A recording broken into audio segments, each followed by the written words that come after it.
Well, here's a little update on the 77 Land Cruiser. I thought it was a 76. It's actually a 77. I found the tag for it. But I didn't do a damn thing to that today because I had other vehicles to work on. I got the Land Rover out. It's on the other side of the gate. It's finally done. Just got done doing a diag on this Duramax because it has a power draw. The ignition switch and part of the PCM is shorted out a wire on it. I just got to track the wire down, switch out the ignition coil, and the power draw, and that should be fixed. And then this Jaguar. It's going to be fun. It needs all new shock mounts, upper and lower, because they're completely deteriorated. And they're actually making a lot of noise. The wheel bearings are actually shot.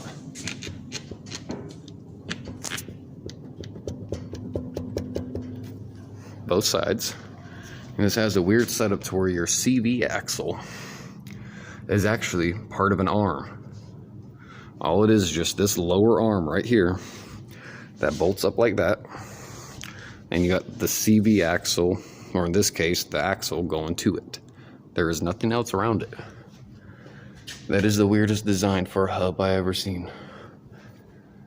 But both bearings are bad. Hopefully they're taper bearings so I can just take them apart, clean them, repack them, put them back together. Transmission mount is shot. Needs to be replaced. Both motor mounts are shot. This one calls for 30 minutes. And you see why. You can actually get access to it like right through here. The other one calls for 2.5 hours. They either want you to drop the AC compressor or drop the rack. Me personally, I'm going for the rack because it's one bolt up there. These 4 bolts right here, 2 on this one, 2 on that one, and I can drop the whole rack and pinion down far enough to get that motor mount. That's up inside there out. Lower control arm bushings, the front ones are still good.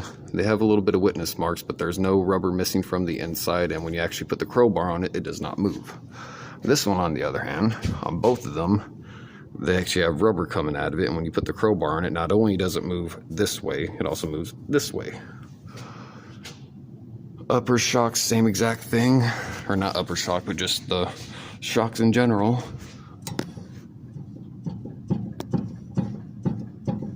That's that bushing right there. And the one up in there is shot as well.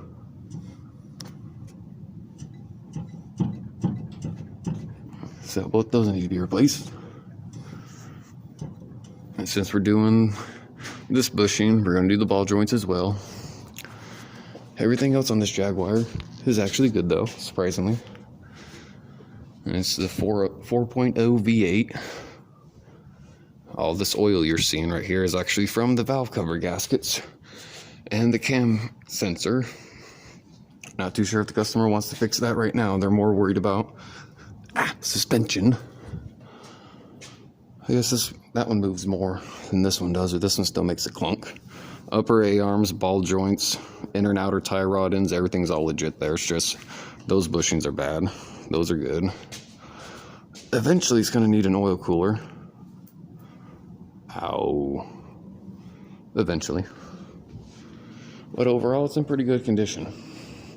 And these type of Jaguars XJ8s, if you are 5 foot tall or taller, you're not going to fit. This thing is made for a midget.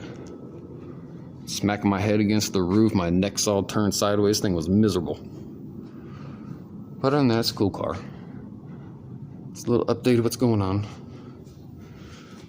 Tomorrow I'm going to start digging out more stuff for the FJ. Turns out I got to paint the back side of the grill and the back side of the fenders up front, the actual upper part between the fender and the hood, because they didn't actually paint the inside of it. And what they did paint was shitty to begin with. As you can see, now I got to respray both the backs of the inside of those, probably the back of the grill as well up over there to make it match all that. That's where the gas tank goes.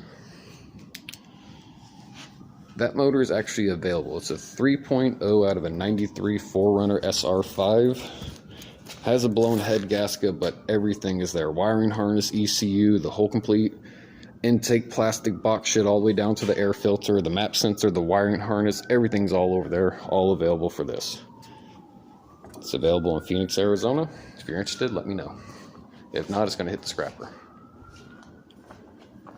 That's the little update of what's going on. Probably gonna dive back into that. I converted the naturally aspirated carburetors into a turbo set of carbs, and it seems to work, but it just has a high idle. So I got to figure out what's actually making the idle go high on it, and then this will be figured out, and this will be down the road. But that's a little update of what's going on. If you'd like to see more, don't forget to like and subscribe. Have a good one.